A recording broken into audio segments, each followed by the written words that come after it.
are welcome to another edition of Islamic Finance Weekly, where we bring you key developments in the non-interest finance market as it affects Nigeria. We begin with the coronavirus pandemic that has challenged the global health and economic systems, with over 500,000 incident cases and 21,000 plus death cases. In response to the pandemic, the Islamic Development Bank, ISDB, has provided a $730 million facility to support the Organization of Islamic Countries member states. The COVID-19, according to the World Bank and International Monetary Fund, IMF, could trigger a global recession which will affect segments of the global Islamic finance market from the halal, sukuk, takafu, and even to the waqf. At a recent non-interest finance forum, WebTV engaged Mr. Attahiru, Maccido, a director with Buraj Capital, speaks on the prospect for Retail Sukuk and the growth of Islamic finance in Nigeria. What, in your view, are the impediments that must be addressed to unlock more subnational Sukuk in Nigeria? First, actually, is to know that there is a huge potential in the industry. And so far, the sovereign issuances came about twice, and we're expecting the third one to be very soon. And at least in 2013, Osun State also came and raised their sukuk. But however, all these sukuk that have been in the market so far are very, very tip of the iceberg if you are compared to the opportunities in the industry.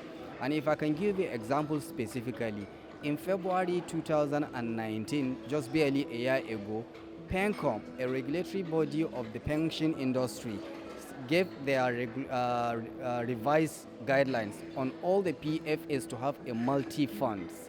And this multi-funds, among the multi-funds, is actually non-interest fund.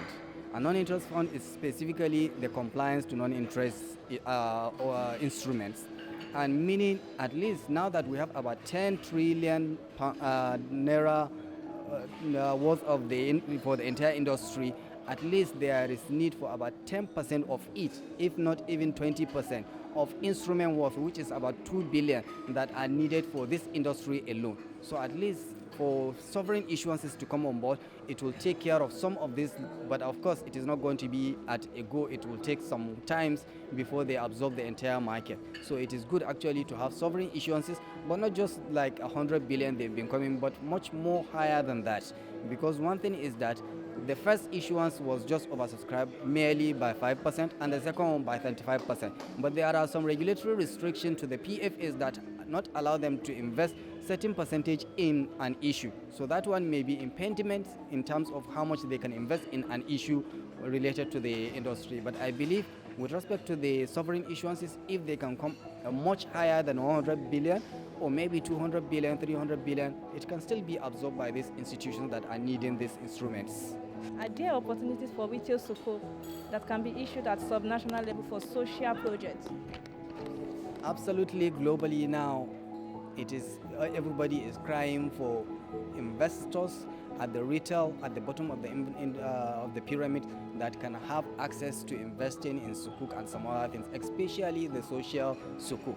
There is need for that, and of course in Nigeria we also have a lot of needs for that social amenities that can be funded by in social sukuk. So retail investors can invest if there is need, because we know that recently DMO issued bonds that are related to the retailers. So if it can do that with respect to the conventional bond, it can also do the same with the sukuk, so that the retail investors can also have a piece of the cake of the entire sukuk for the sovereign issuance.